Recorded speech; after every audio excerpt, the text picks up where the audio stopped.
My name is Jim Negron. Chair of the Facilities Master Plan Committee, and I would like to call our 2021 Facilities Master Plan Committee June 30th meeting to order. With that, can I get a roll call? Chair Negron. Yeah, here. Mike Alcock. Here. Lee Cole is excused. Manny Clark. Here. Denai Hanks. Here. Stephen Hardwick. Here. Madison Hughes. Here. Thomas Knosman, he is excused. Eric Martin King. D. Mahi Medina Cortez. Jawanza Moore.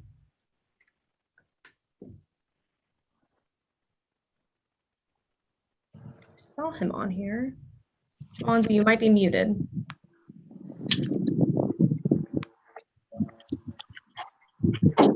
Okay. Carl Moore Jr. Safi Nyoki.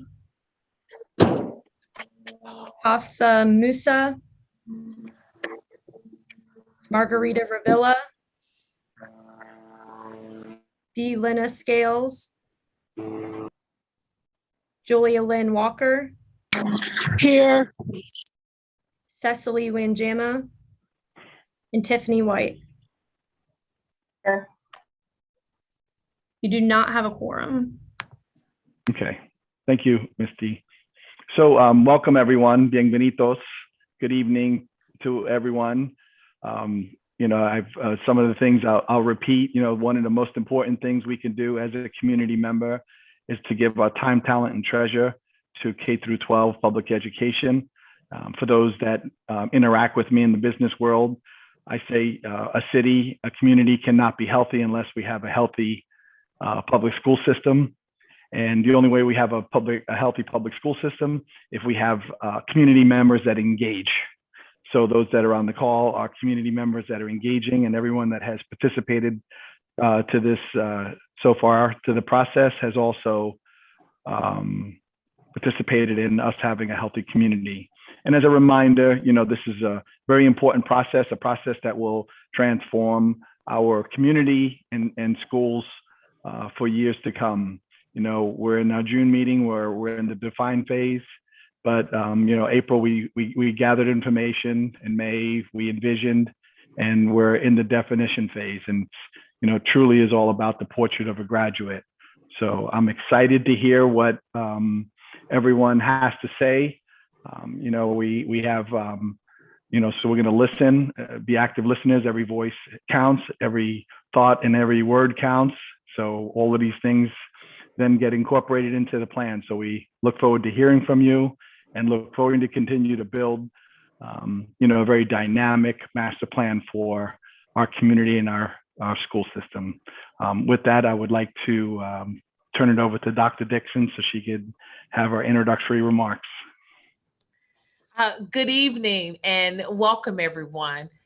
Let me begin by thanking the Facilities Master Plan Committee and all of those who've joined us for this month's community conversation as we continue to discuss the outcomes we want for all of our students and how our buildings and facilities will support those goals. Parallel to the FMP process, we have been strategic planning since last fall. We have engaged various stakeholders to develop priorities, objectives, and strategies that would guide the work of the district in years to come, namely towards achieving our new educational vision, the portrait of a Columbus City School graduate. Our portrait, which was unveiled and adopted by the Board of Education in April, is the community's vision for all students and will be our district's North Star. Our portrait includes 6 attributes that we want all of our students to embody: adaptability, communication, creativity, critical thinking, global empathy, and technology. Over the past 2 months of the facilities master plan process, we have examined each of these attributes and how they translate into our facilities, our school buildings, and our physical spaces. Our portrait of a graduate goes hand in hand with our facilities master plan. Both ensure we prepare our students for success now and in the future. With the adoption of the portrait of a graduate as our North Star and community conversations as part of our facilities master plan, we are working together to create an inclusive and equitable district that provides an excellent education to all of our students, no matter what neighborhood you live.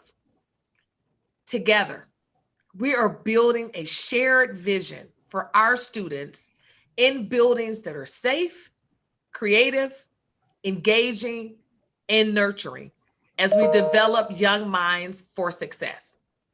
But don't take my word for it. Let's hear from some of those young minds about what our new vision means to them.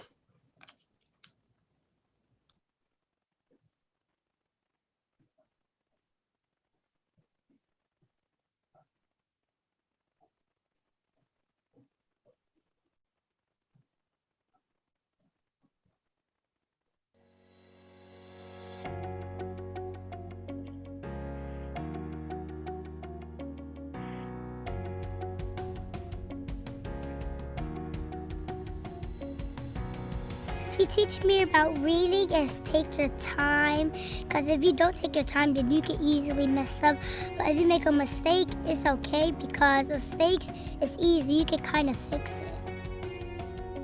If you communicate with people with a mean voice, they'll probably just go and start crying, because humans don't like being yelled at.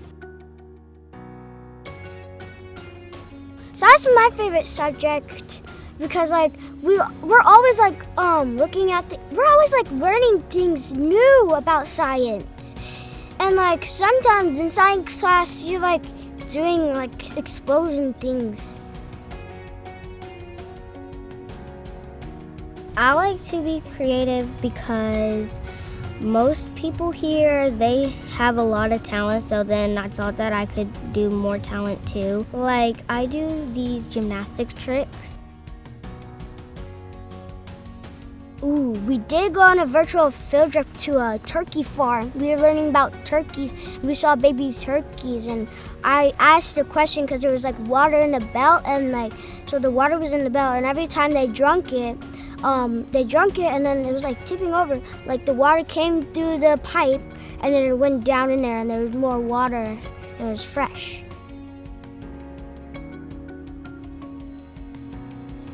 Different people doesn't mean different things. Say a person's lighter than you. What does that mean? Because you never know what they're capable of when they grow up or right now. I love about my school because it's just I want to learn, and I want to be a first grader. I want to graduate.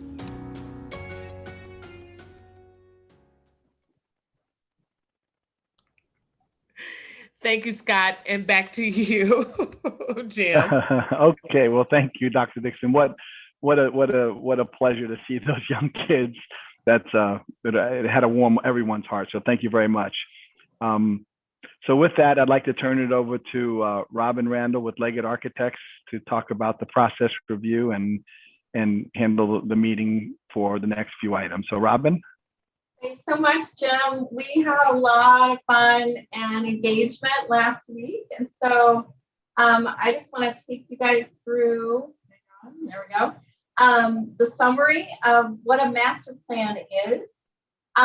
It really reflects that vision that Dr. Dixon and the children are highlighting. The portrait of a graduate, we are aligned with the strategic plan, and this is really a step as part of that to align the facilities with the portrait of the graduate. It supports academic programs for all grade levels. It aligns utilization and enrollment for all regions. It achieves consensus on the master plan concept, and then we'll make priorities around the implementation of the projects. Now, this is all with the community. This is the community engagement process is the master plan. So you'll be a part of all of this. And then what we wanted to make clear is that we're not designing buildings right now, but we're designing a map, a plan. We're navigating. Like when you go on a trip, you're going to figure out the navigation of how you get there. And we're creating that roadmap of how do the facilities support the portion of the graduate. And then once it's approved and funded in the fall, we're going to look at designing the buildings. And that'll be a next phase after the master plan. So we're excited about moving forward with you. So what I wanted to show you tonight is an example of what a master plan looks like. It's a master plan document from Shaker Heights, which is a much smaller school district than you, but it's one that we recently started. So hang on, I just want to restart that.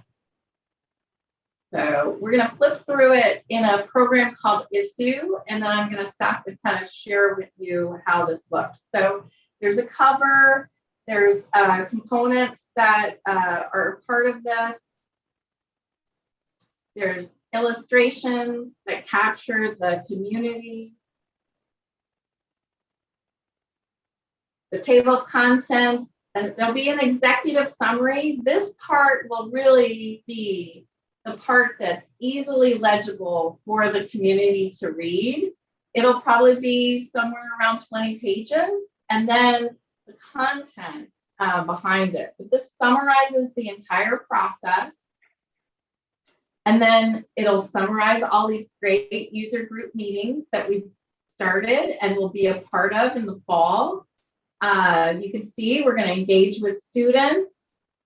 And then what I want to show you now is a little glimpse as to what the report will look like as it'll be structured. So there'll be a summary of how we're going to put each of the regions and create that equity of all 6 regions. What buildings will be renovated, what buildings will be consolidated, what buildings will be new, and all of that will be highlighted. And that's the part of the concept phase that's going to happen in October that we need everybody at the table to be a part of. This is an interactive process. Like I said, we're facilitating, but the community is really leading this.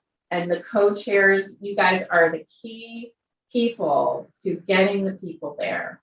So any questions so far? All right, let me escape out of this and go back to our presentation here. Great. Okay.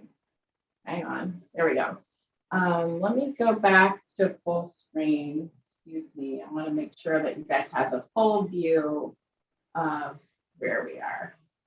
So just in summary, and I think there was a question about what was the difference between Envision and Define? And you guys got us there. So Envision and Define were combined into supporting the portrait of a graduate. So if you notice, we talked about what's your vision to support the portrait of a graduate. And then we also talked about how do we define that with spaces. So we've been talking all along in the May and the June meeting about what is your vision to support the facilities that support portrait of a graduate. So I just want to make that clear. And then what's coming is we're going to have a session in September where we engage with the community to share the full report. We're walking the facilities this summer. We're going to have all of those, all the data will be presented in September, and then we'll move forward with the community. And we want to know what the hard questions are, and then we're going to ask those hard questions as part of the October and November exercises. So stay tuned. for those upcoming pieces. And we're gonna spend the summer finding ways to engage your community better. And Jim's gonna have some really fun questions for us in an open discussion. So just as a review, we looked at Envision. We looked at the first three parts that Dr. Dixon shared: the adaptability, communication, and global empathy. And then as part of Define, which is what we're going to review tonight, we looked at creativity, critical thinking, and technology. So just a reminder, you guys are doing creative things. This is off the Facebook pictures of what's happening in Columbus City Schools today. These spaces are supporting creativity, but we know the science behind inspiring creativity is finding those relationships with physical space. The science is if you have aspirational views, if you have a high ceiling, wall color, it all affects the expansive thinking, and it can actually improve test scores and learner outcomes. So there's science behind how space inspires this creativity. And if you remember, we talked about creativity within the walls of the art room, and then expanding it to creative thinking beyond the walls of a room, and even looking at places and the outside, removing the walls and finding ways for creativity. So we're going to launch into the report out. Just a reminder, the question is, thinking beyond classrooms, what types of settings inspire you to think creatively? So Region 1, who would like to report? Hi.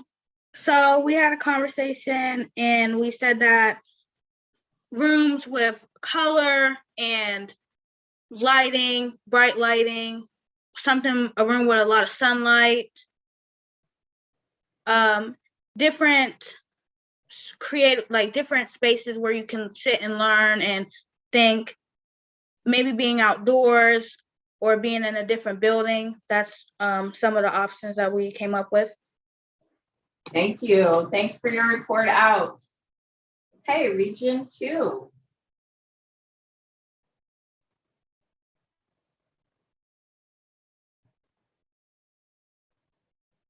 Region 2, you might be muted.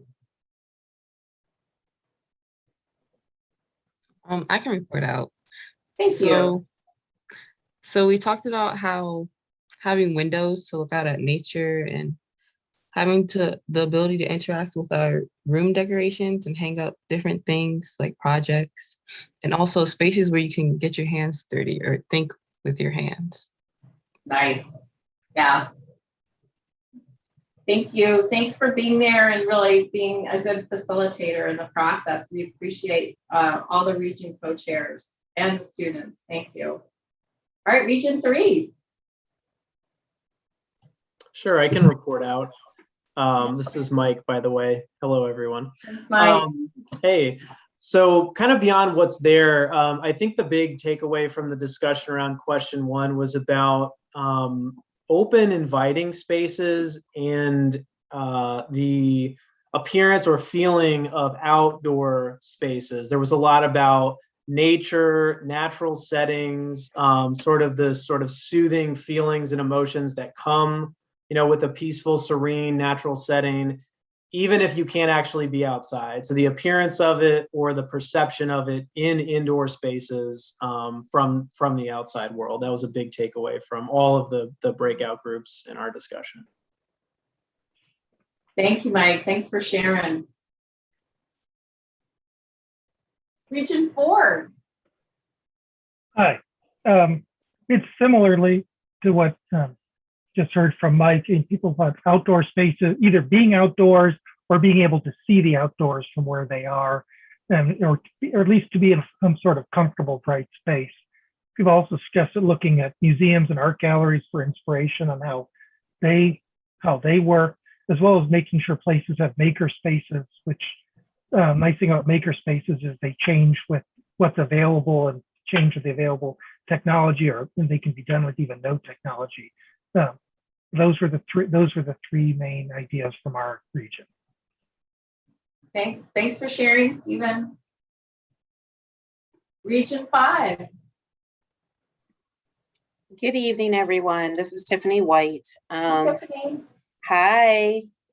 We had really robust discussion. We were thinking of really cool outdoor spaces for educational learning. We had an English teacher on, so even like some of the Shakespearean plays, acting out some of those things in nature, because a lot of those things happen in woodsy areas. Having educational like nooks when instead of taking children out of the classroom setting, but a space where they can come and collect themselves and then come back and join the class, especially for those children that are especially abled, because sometimes they just need a calm down period and then they can come back and return to learning. And also having those kind of nooks like throughout the hallways and things, just to gather your thoughts or to sit down and have a one-on-one with a counselor or a teacher. Thank you. Yeah, I think the key component I heard was comfort, right? You need to be comfortable to be creative. Yeah. Region 6. Hello. Ours was similar to what everybody's already been talking about, but one of the bigger things is what you just said, was comfortable seating that was able to be moved to where basically people in groups kind of move their seating or move their workspaces kind of to be creative with other people. And the other big thing Steele already said was the availability to outdoor spaces. I think somebody was saying, like, if a classroom could be, set up to where, I don't know if I'm saying this right, but it was like the outdoor space could be kind of, made as part of the classroom. Like, I don't know if a garage door or a situation, whatever, to where the outdoor space could come inside. Yeah, you said it exactly right. I think the teacher said if it could already be set up so I don't have to do anything and I just walk outside and start teaching. Correct. Yeah. Yeah. Well said. Thank you. Thanks for all the report out. And just in summary, and again, all of your data, not just the summary, but all of the data is going to be on the website. But we are excited about what you said about inspired by nature and bringing the outside in. The creative environments are a variety of sights and sounds because different needs, right? We all learn differently, and creative environments inspire us in different ways. So clutter sometimes is a problem, but sometimes a lot of color is a good thing, right? So it's just finding those variety of spaces. And reflecting and inspiring the community. There was a comment about, I wish my building looked like where I came from, and reflects who I am. And so the students that walk in can see bits and parts of the whole diversity of the community. And then immersive spaces that promote movement. So we don't always sit still when we're creative, right? Some of us pace, some of us do jumping jacks, some of us need to stand. So just finding ways to create and support that kind of activity. So thank you for the intensity and the great discussions around creativity. Does anybody have anything else they want to add before we move to the next one? Okay, critical thinking. It's happening, right? It happens all the time in the schools, but what we need is space to support that. So science around critical thinking is physical spaces that provide support, cognitive safety. There's that comfort, right? In order to make the risk-taking happen. So physical spaces should accommodate a variety of ways to support students and educator conditions. And what we talked about is the ability to connect dissimilar things. So we're connecting with the ball here in the outside space, which is a fun place to learn, but we're also connecting with diversity and ability and function with the students. So really, critical thinking can be in a lab, it can be with teams, small groups.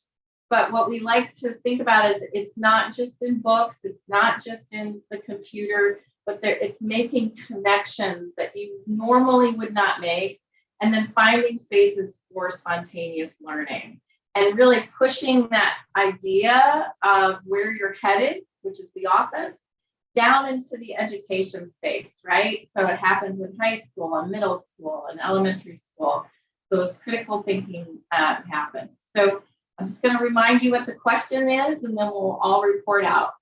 Part of critical thinking is to challenge previous assumptions and connect unlike ideas.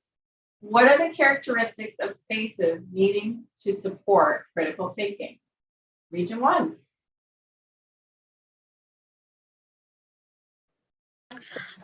We said that spaces with a lot of art can help students think, and spaces that are indoor, outdoor, or even going to different buildings and other schools to learn from other students, and just spaces for students who think differently and behave differently to cater to each student. Yeah.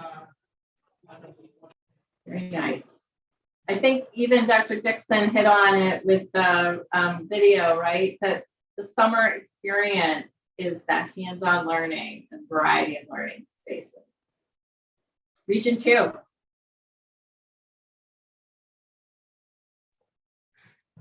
So when we discussed characteristics of spaces to support critical thinking, we talked about flexible and a variety of seating. And then we also talked about multiple areas for learning and areas to build or write out problems to find solutions by physically visualizing it, like on whiteboards or big ones or smaller ones. Yeah. Yeah, displaying the work, right? So people can comment on it and critique it, right? Region 3. Julia Lynn here. And I think overall, it was about what kind of flexibility could exist in all areas of learning. So whether you were talking about relationships between students, whether you're talking about spaces or furniture, whether you're talking about methodology, or even the temperature of the room, have the facility, the ability of the teacher to control, influence, be creative, and be able to utilize all those factors as part of the teaching methodology. But understanding they do need help in learning this new process. Yeah, the teachers are at the center of the education process, and how we support them matters. Yeah. Thank you. Thanks. So well stated, you guys. I appreciate those. Region 4.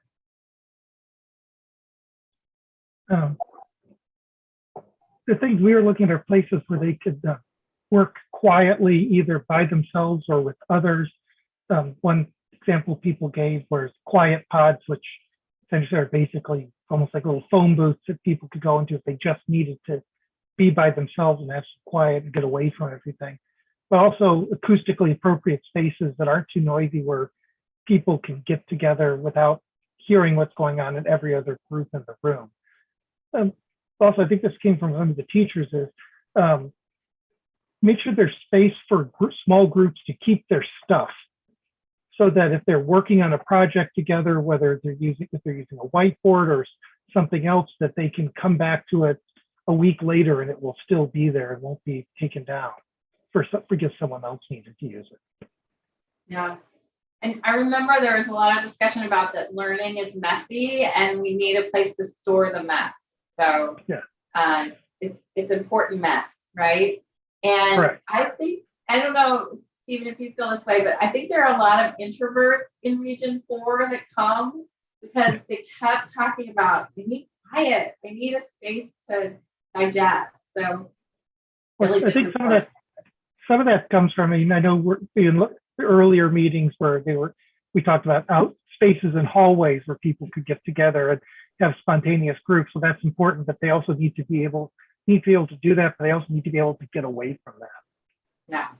Yeah, thank you. Region 5. Thank you.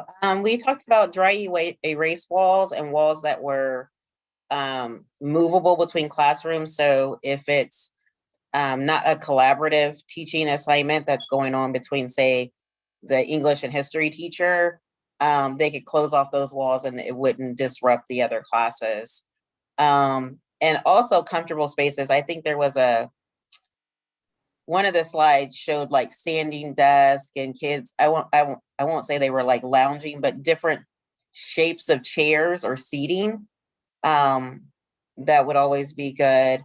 And we talked about collaboratively putting the pieces together so that that light bulb would come on where the history clicks with the English lesson that they're learning that also could click with the science.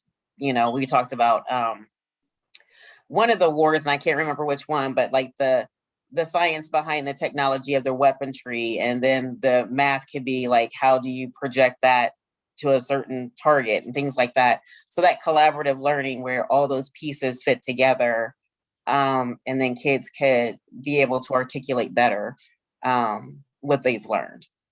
Yeah, it's almost like, I remember someone talking about it. It's kind of the middle school model being the team of teachers and speaking about all the same topic in all 5 or 6 ways around that same topic. And then making that happen in elementary, middle, and high school.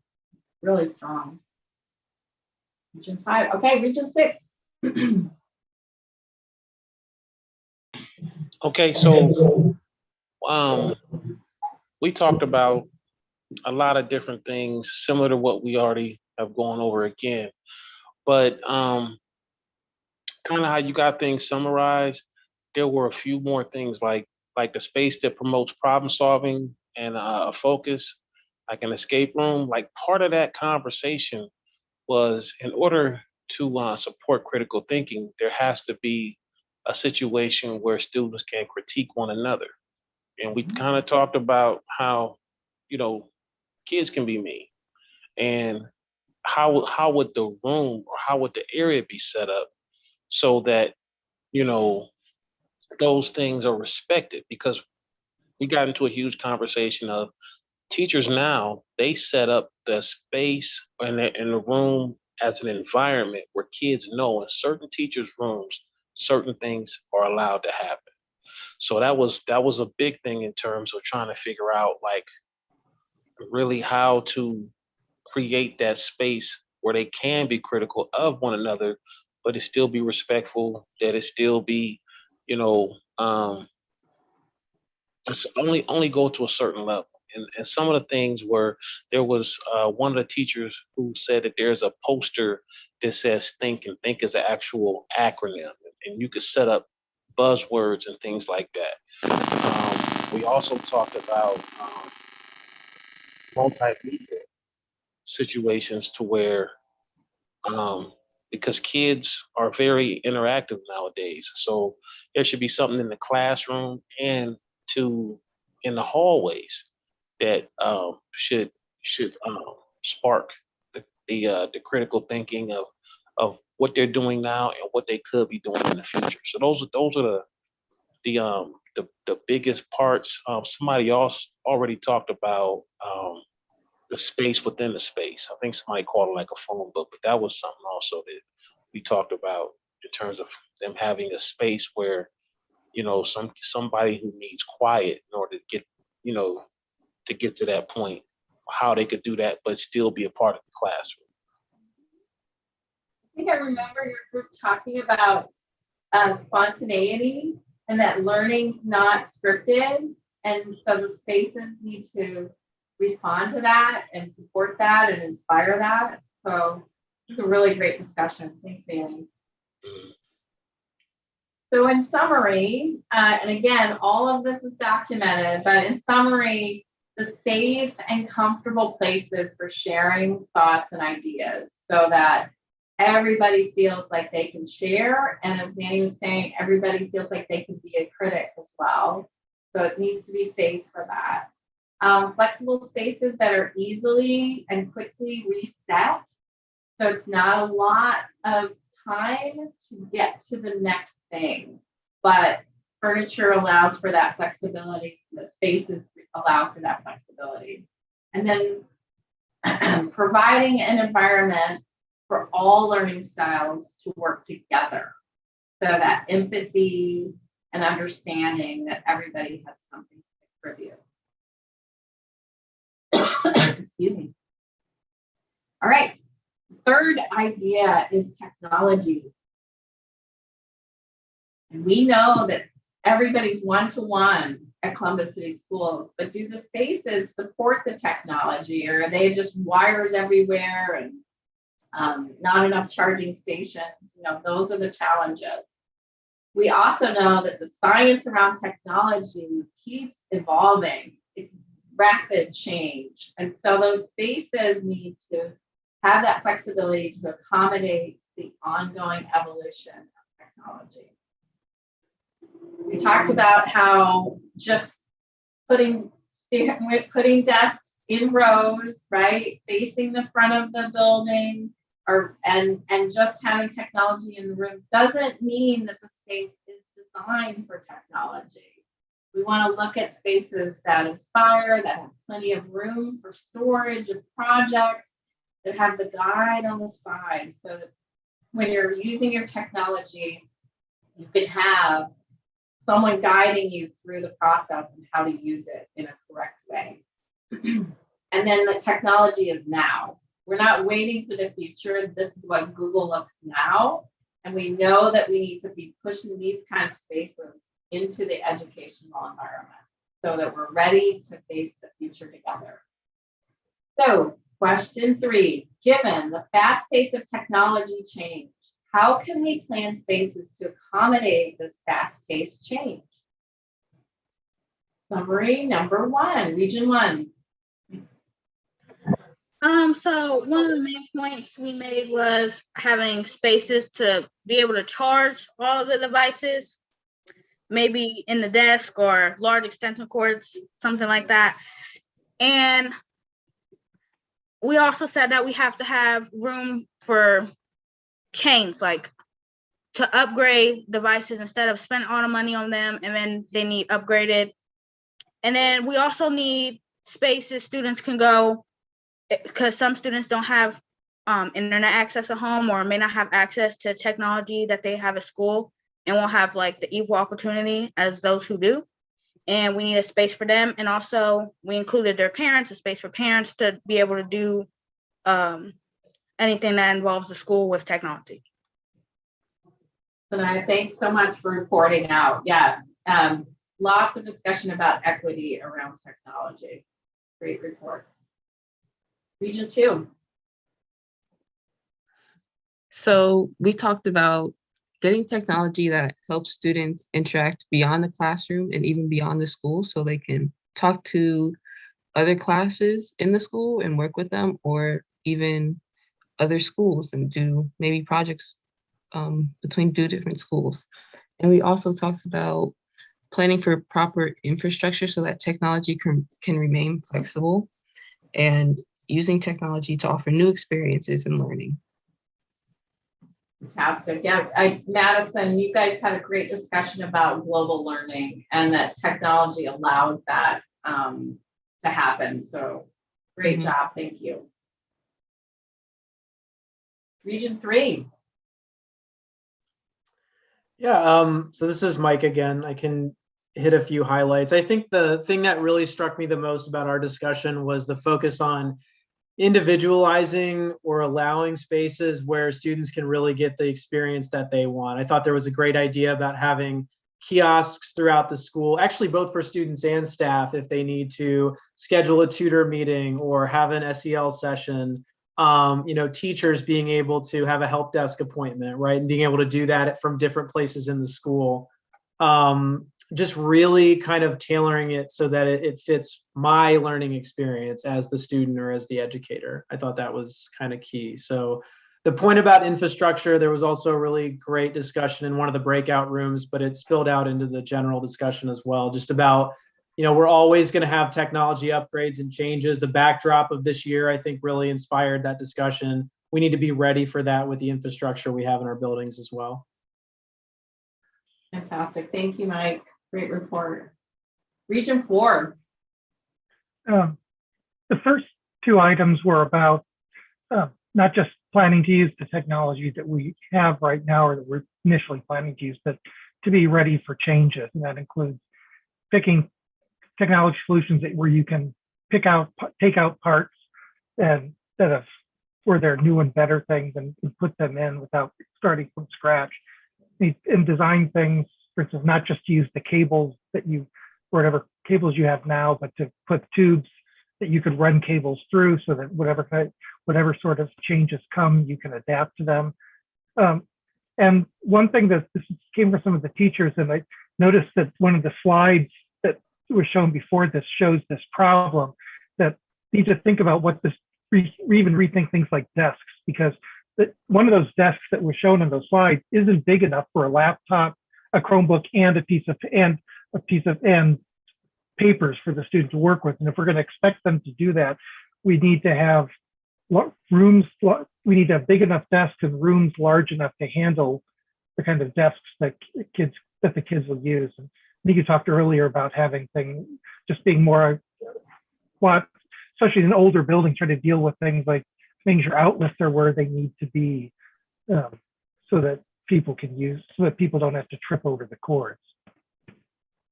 And we just renovated a 1927 building with all the updated technology and changed the way things look. In fact, we didn't move very many walls, but the students came back in the fall and swore we made the building larger. And it was just through color and texture and technology that we did that. So it's possible to renovate a historical building and make it top notch in terms of technology.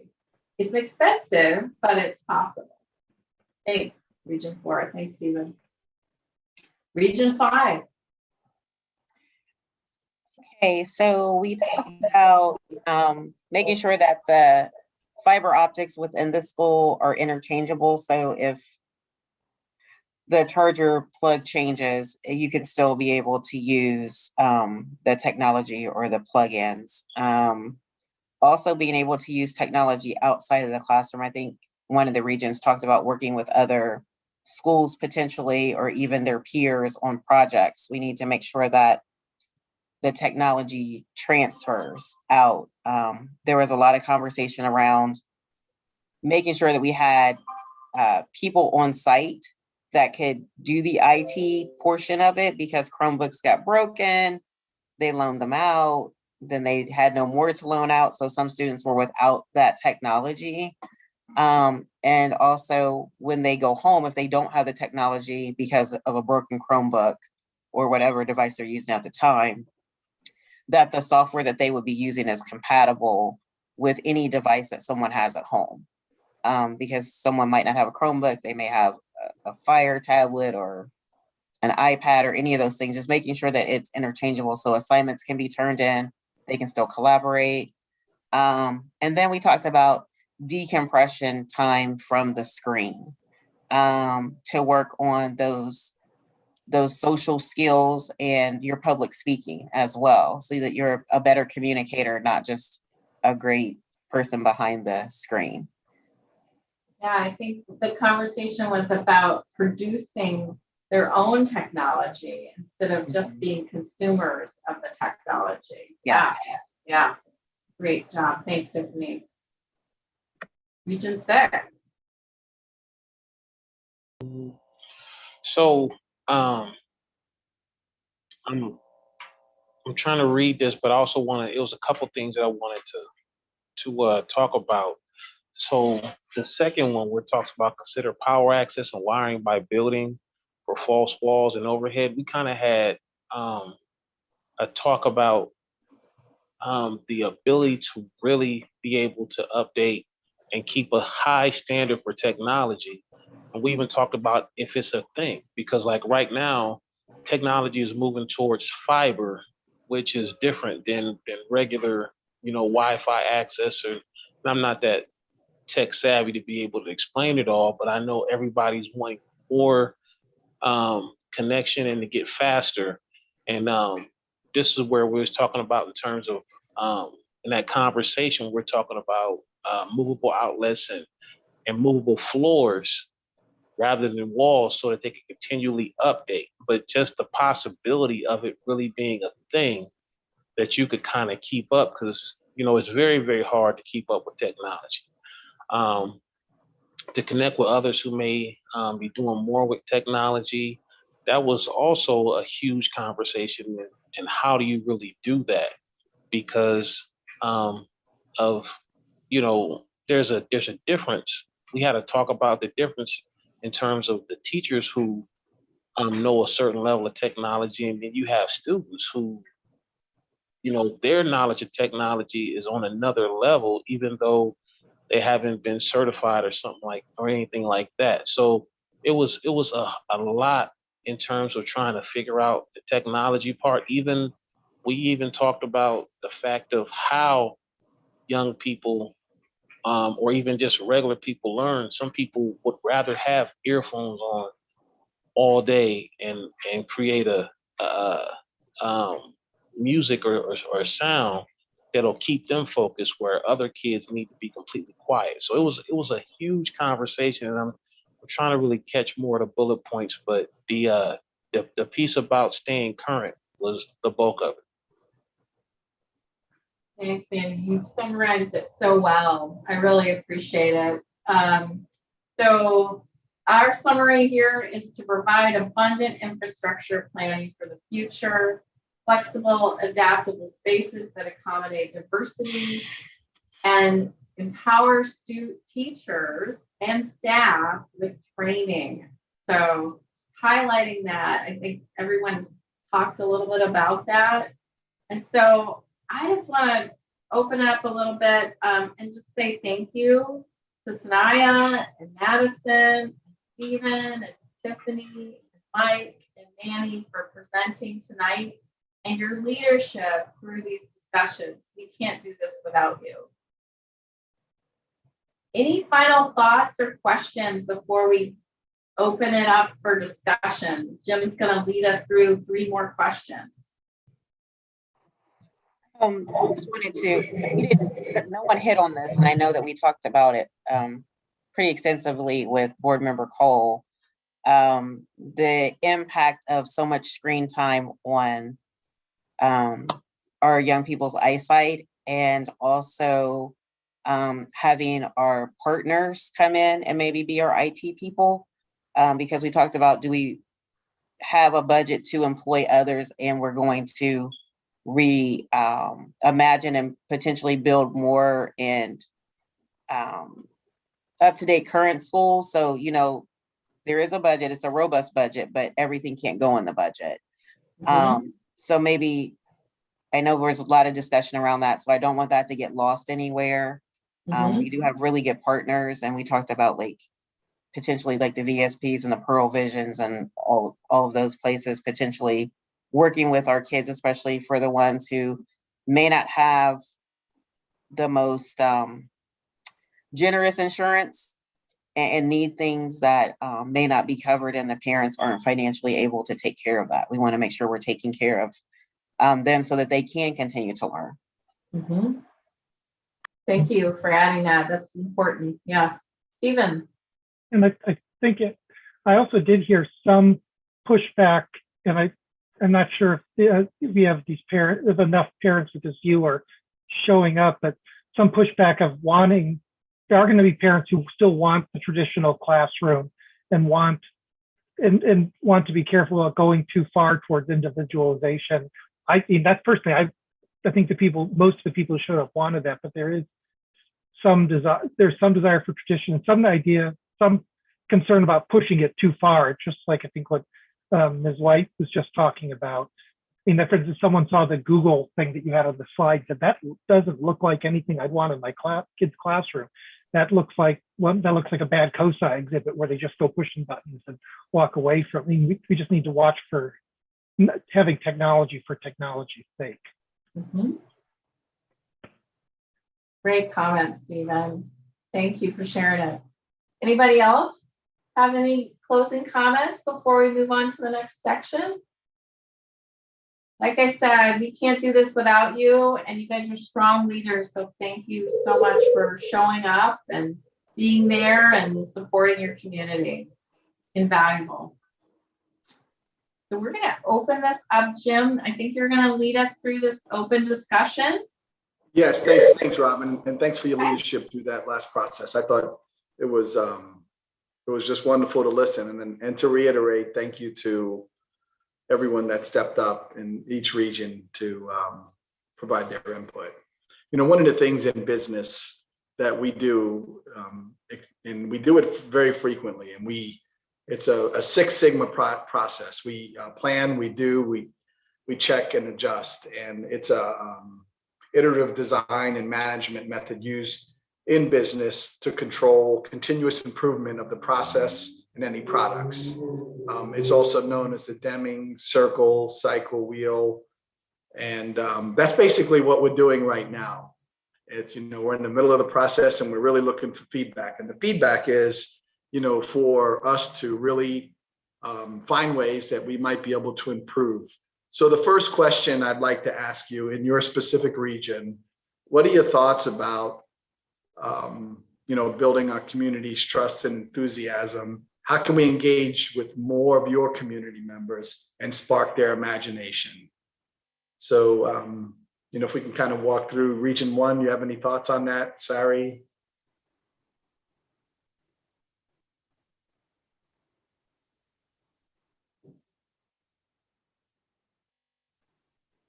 Oh, I was on mute, sorry.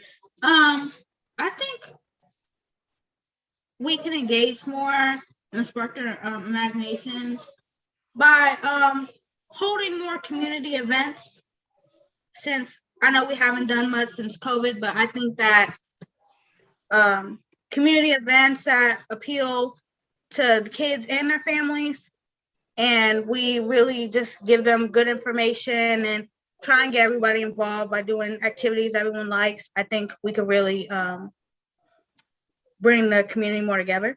Good feedback. Very good comment. Thank you. Region 2. So I think we could start by like first understanding our community first and asking type of stuff that they'd like to do. And similar to what Sanai had said, hosting community like get-togethers and stuff like that. I think that'll help. Thank you. Region 3. Mike? Yeah, I think, I don't know if we missed an opportunity, but I think there's still an opportunity to bring more student voices to this discussion. One thing that I recommended to the Board of Education was having, you know, we've heard so many folks in our discussions talk about these things need to be in a culture of the school. Well, you do that by having conversations about them in the school. And of course, it's summertime now. You know, we have our summer experience classrooms, and I know that you know, that's an opportunity, certainly. So maybe we can take advantage of some of the students that we are working with right now. Have this be a classroom discussion. There are teachers that would be happy to bring this directly to their students. I think that's one way to get student stakeholders more directly involved, and let the teachers have some autonomy in terms of how they do that. They know their students, right? They know the feedback that they already have. Let them be creative, right? And do that in a creative way. And then I don't know, I think, you know, unleash us a little bit more. I think we need some more prompting to get out into our communities and really talk to the people that we know. You know, I've been having a lot of informal discussions, but I haven't really checked in with, you know, my other co-chairs. Part of that's on me. But I think, you know, just having a more cohesive process in terms of how each of us are doing this in our respective communities, that might inspire me to think of some folks that I haven't connected with. Maybe I can share about some stakeholders who I've connected with, and that'll inspire other folks. And a more collective impact approach, I guess. Julia Lynn, what do you think? I know you have better feedback on this than me. 2 main points. One that we say the proof is in the pudding, And unfortunately, in the discussions, we've heard a lot of distrust. And so to the extent that people can show how this is actually working, that could help to build an appreciation and acceptance of the process going forward. The other point for me is that before this meeting started this evening, we were listening to a discussion, observations that Superintendent Dixon was sharing with us about the summer experience program. And then we saw a few excerpts from the slides. And I thought, it would be really nice if we could package, some of those experiences and say, this is what we mean when we talk about, using new technology in the classroom. This is what we mean when we talk about incorporating outdoors in the classroom, or this is what we mean with any of the points that we've discussed this evening. So people can actually see what this new format looks like, and then be able to talk with their children in terms of what it means given your particular learning style and your needs. So I'll stop there, but I certainly second everything else that's gone before. Thank you, Jelaine. Definitely really good feedback. So Region 4. Second, some of what I heard before, and one thing that might help is encouraging us chairs to come up with engagement plans to say, what do we actually plan on doing? One concern I have is that I remember that comment I made about a person who wanted more traditional classrooms and was afraid we were going too far. Well, that was the one person who showed up for our Spanish language room once, the only non-English speaker that showed up the whole time. One thing that makes me concerned is that I think Jim may remember that we were on the last facilities committee. We came up with this plan that we got lots of support for, dealing with the language immersion programs that we thought we had lots of support for, but all of a sudden when it went to the board, we discovered that a lot of parents at Spanish immersion were very unhappy with it, and we had not found a way to reach out to the non-English speakers, the people who weren't showing up at meetings, and we found out that they had people in that group had a very different perspective than the people who had showed up at the meetings. And I would be interested in any help. That's an area of my ignorance, and I'd be interested in any help that we could get in reaching out to non-English speakers. Another great comment. Wow, thank you. And maybe also help to get to the people we don't know is if we could get lists of PTAs and PTOs from our regions, if that exists, or if we could get into principals' newsletters. That might be a little late for the fall, but a lot of principals send out email addresses, and most people do have email. And to get in those lists for the schools that don't have PTAs and PTOs. But also, we've talked about working through the city to get on area commission agendas. Area commissions are important. I'm going to be appearing in front of one tomorrow on a different issue. They're helpful to find community leaders who might not already be engaged, but that's who you find their community leaders. It's much harder to find the people who aren't showing up at the meeting. Yep, really good, Stephen. Thank you. Region 5, Tiffany. You can call me Tiff, that's fine. Sorry, I apologize about that. I jumped the gun there.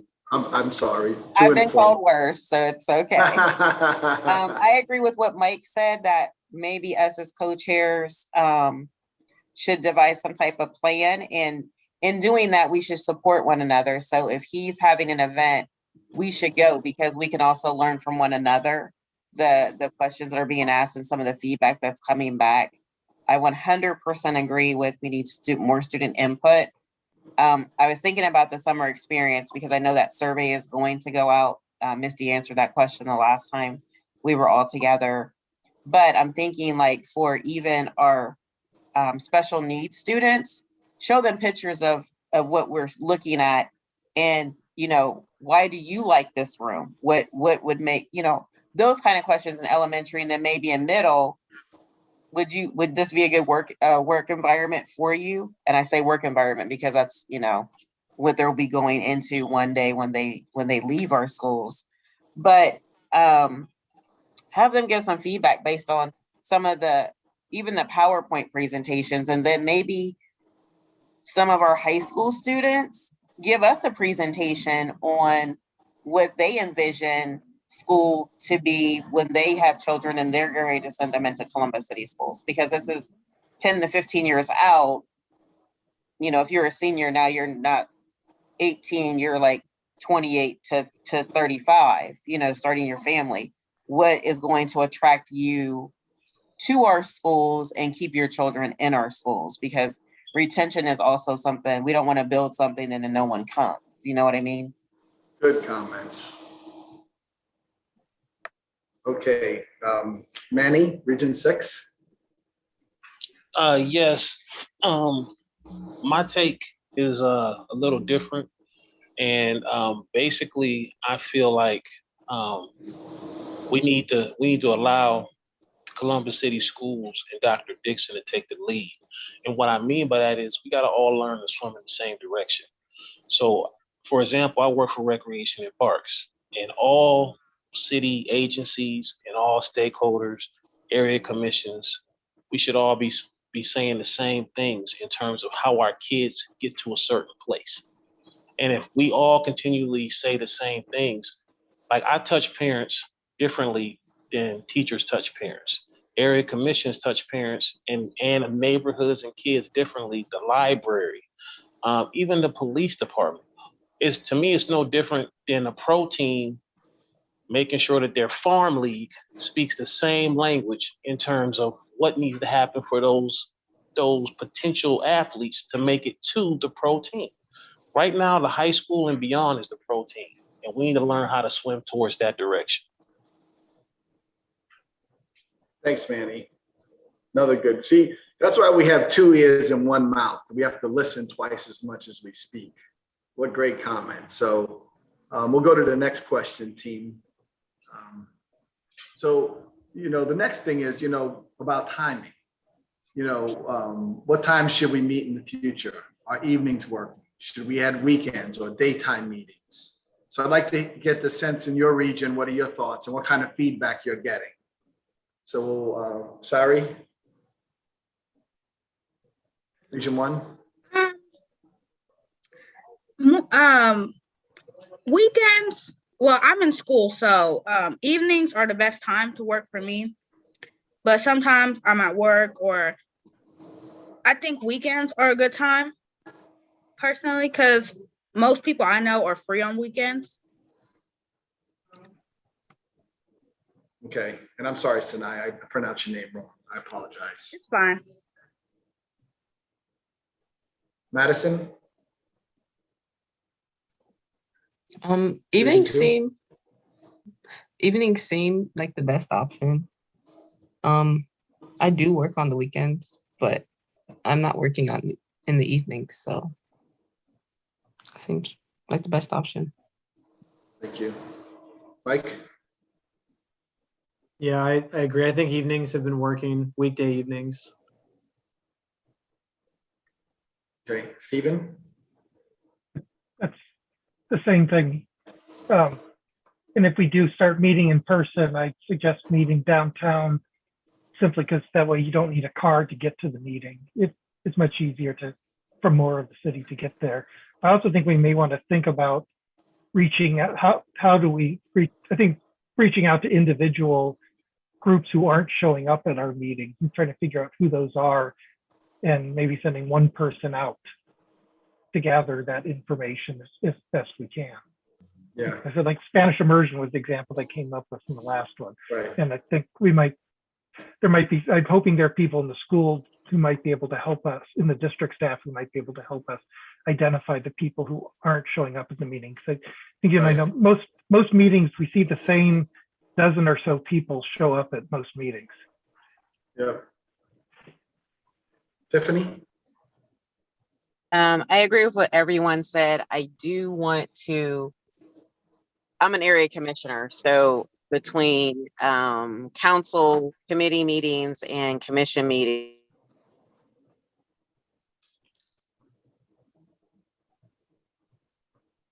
We lost her. You went on mute, Tiffany, all of a sudden. I'm not sure what happened. Yeah, we lost you, Tiffany. Well, we'll go to consider folks that are that work in the evenings to participate, because we may have 80 or 90 people signed up, but we get 25. Yeah. Yeah. So and then maybe the ones that are registering, are we following up to find out, like, is 6 o'clock too early? Should it be 7, or what that should be? And then I know a lot of elementaries have ice cream socials as they come back into the school year and meet their teachers. Maybe at that point we can get some feedback from some parents on this, because you do get a lot of negative when they know that there's some type of tax or fee that's going to be attached to something in the near future. But should be for them to be able to articulate what they want to see and what their expectations are for their students. I think maybe another way to reach a more diverse group of individuals, because they do go to the ice cream socials and the meet the teacher nights and things like that.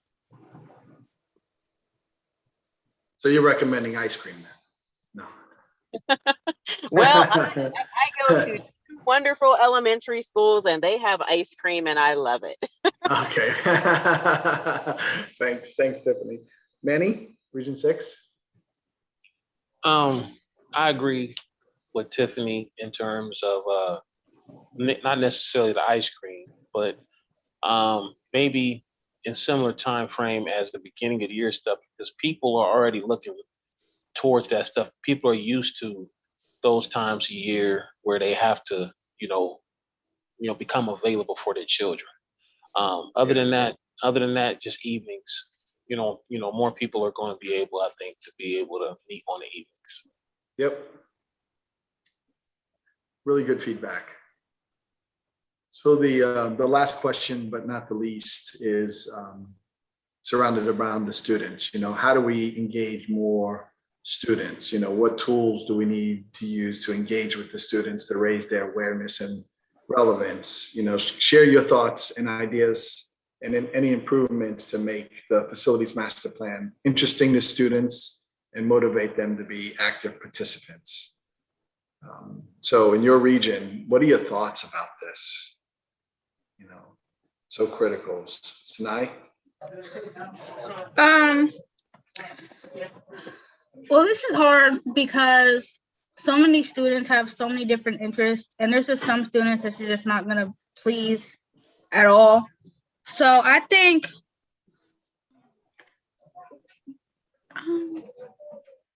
I think like what I said before previously with community events, I think if we do something that is interesting to like my demographic, I think we could really pull a lot of people in. Or if we like give I don't want to say like a bribe, but like if you go to this, you may be able to get internship hours. An incentive. An incentive. And I think that would help. Thank you. That's for you. I'll thank you for your candor. I love candor. Okay, Madison. I completely agree with Sinai. I was thinking about this earlier, but I wasn't sure if it was a good idea to offer internship hours or something, like a credit or something. But it seems like the only way to interest the students and to get in contact with students. Most of us are not checking our emails, especially over the summer. So might have to send out letters or something, or go straight to the students that might be practicing after school for sports and just talk to them. Thank you. Mm-hmm. Region 3, Mike. Find out where they are, tap our community partners, right? Manny talked about parks, libraries, all the summer programs that are getting back in gear. Meet them there. Incentives, don't underestimate ice cream. I love that idea. Anything we can give students to get involved with this, I think we should try. And make it fun. I mean, if I don't know if designing your dream school is a fun thing for every student, but I think some would be interested in some kind of an opportunity like that. Make it a contest or a competition or something like that. Thanks, Mike. Stephen? Well, I like the idea of trying to show up at the beginning of the year, ice cream socials to the extent that to the schools that have them, that's a great way to find kids. I do think one thing that's important that the students know, because it seemed like one previous ones I saw, the students thought that this is, if they were, for instance, they were in second grade, they thought that this would change their elementary school. The students, I think, need to understand when we talk to them that we're talking about minimum 3-4 years in the future. That's the shortest term we're talking about. Make sure that the kids we talk to understand that. And I just want to put a plug in. That picture is from the picture that we have in the background of our slides is from the Columbus Gifted Academy, that nice diverse group of kids. That just wanted to put in that plug since I knew where, I think, and I'm not even sure whether that was in the Columbus City Schools. That might have been in one of their, someplace outside of the school. Yep. Thank you. Thanks, Stephen. And Tiffany? I love all the ideas, especially when we're talking about sports and athletes. They probably have dream facilities that they would like to see. But also, and I don't know, Dr. Dixon, if we're able to do this. I have a special needs child, so I have lots of contact with the teachers. So I'm wondering if that could be something that when they do the initial IEPs at the beginning of the school year, that's something that maybe the teachers can throw that in there for the parents to fill out to get some feedback, because we do have to keep those students in mind as well. National Night Out is coming up August 3rd. So that might be an opportunity for us to get out and try to hit as many parents as we can. There's other events that are coming up, festivals and things are starting to ramp back up. Maybe we set up a table or a booth or something and take turns doing that.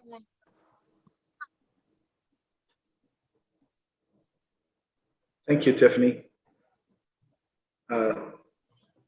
Region 6, Manny? I think that we have to ask the students. We make it into a new extracurricular activity where, we get a group of students and they help this out, or maybe turn it over to student government, where the student council presidents and vice presidents and secretary kind of figure out, what we need to do to learn to speak more of their language, because it's constantly changing. And as soon as we become fluent as adults, it changes again. So I say we put the kids in charge and actually hold them accountable through incentives. Like, hey, if you guys do this much, this will be, an outcome, or you'll get this. And it could go towards anything in terms of certificates all the way up to scholarship money or grants. Really, really, really good discussion. Very, very good discussion. So one of the things that I heard several times on this open discussion was something that I really wanted to do. This is truly a community effort, and getting feedback from everyone like we have from the chairs, co-chairs, and student leads, I think it's critical. And one of the things as the chair of the facility master plan process I'd like to do is set up some one-on-one or one-on-three discussions, if you would, with all the chairs, so that I could just get your thoughts. And I will have our staff team and professional team that's helping us on the call, just because we want to collect any feedback. So as long as everyone here is amenable to this, I'll have my assistant, work on coordinating some kind of poll so that we could have, I'm calling it a one-on-one, but it'll be the each region and myself and someone from, probably Misty and someone from my facilities master plan team, just so that we could talk about ways that we might be able to improve. So great feedback from everyone. Hopefully everyone is willing to do that. And if you're not willing to, it's not forced. This is just me as a community person. I'm a member in the community, trying to do the best as a community volunteer, but we're also trying to figure out how can we, what do we need to do? So, I'd like to just, if you really want to think about it, have a one-on-one conversation with you, even though it's not one-on-one.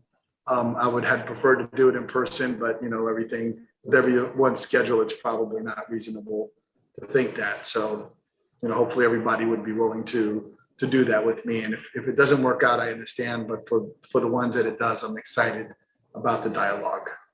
And again, this is not a process. This is a community person talking to another community group of people that care about what we're doing to figure out how we can improve as community members. Does that make sense? This is human to human connection. So. It's a brilliant idea, Jim. I'm glad you're doing it.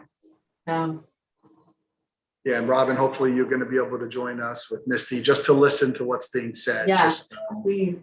You know what I mean? And Yeah. I'll have Ruthie work with Misty so that we can send out the doodle polls. And again, this is just a community to community thing. And these three questions that we asked are so relevant to how we would improve. The feedback that we got was great.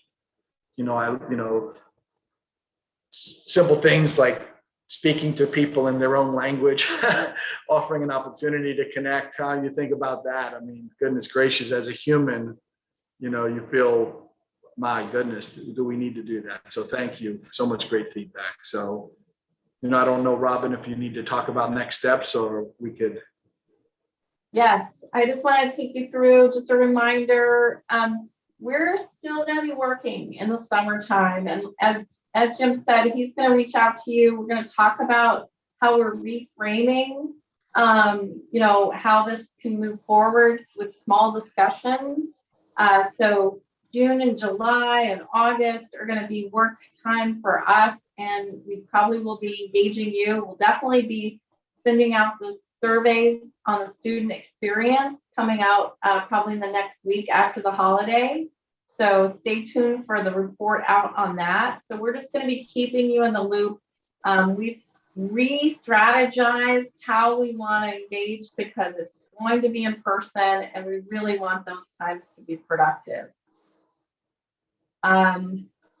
We just want to remind you, as Patel for Kids reminded you, that the teachers are the center of the world for education, right? And so if the teachers aren't happy, if they don't feel supported, we want to maximize the use of space, and we also want to create equity and support for them so they're on board. They're also the conduit. I had shared this story this morning, and I was asked to share it again tonight. We facilitated a master plan for a group, a school district that the teachers had shut down the bond vote because they weren't involved. It wasn't their idea, and they didn't support it because they are the conduit to the community. And so we turned that community around by having engagement with the teachers. And in the end, the teachers were the best advocates for the community and for getting the bond referendum passed. So we need to engage the teachers. We've got a plan to engage them in the fall, but we would really appreciate your support and help in doing that too. You know that we've got a website. Please share this with your friends and neighbors. Help build the momentum around this. However we can support you. You talked about packets of materials. That's the kind of information we need to know so that we can create that over the summer and we're ready to go and have ice cream the last week of August with all of the community. And then lastly, we know the science is there that inspiring spaces spark imagination and wonder, but it's not just about imagination and wonder, right? It actually improves learning outcomes. There's data that proves learning improves if the environment stimulates it. So we're excited about that. Jim talked about the next step will be individual meetings or small group meetings with your co-chairs and your leadership and your student leadership. Students, thank you for being here tonight. I know it's one more thing on your agenda, but we appreciate it because your voices are so important. Jim, did you have any final words? No, just I look forward to creating some TikToks with my community co-chairs about what we're doing here. Okay, so everyone get ready. We're going to make some TikToks about this exciting news. I'm kidding, just so you know. That might be an idea, but not for Jimmy. So Thinking of flash mob would be really fun. yeah. Well, thank you, everyone. What a great meeting. My heart is warm, that's for sure. What great feedback and comments, and we've got a lot of information from you, and I look forward to our small groups, and this is not to be exclusionary to anyone. This is not to exclude the rest of the community. This is, individuals that have selected a leadership role in the community, just kind of getting in a little huddle in a small group and saying, okay, what's going on? What's the pulse in a smaller group? So this is not intended to exclude anyone. It's just intended to, it's intended for us as community volunteers just to talk like community volunteers. Okay, so if there are no objections, the meeting is adjourned. Buenas noches.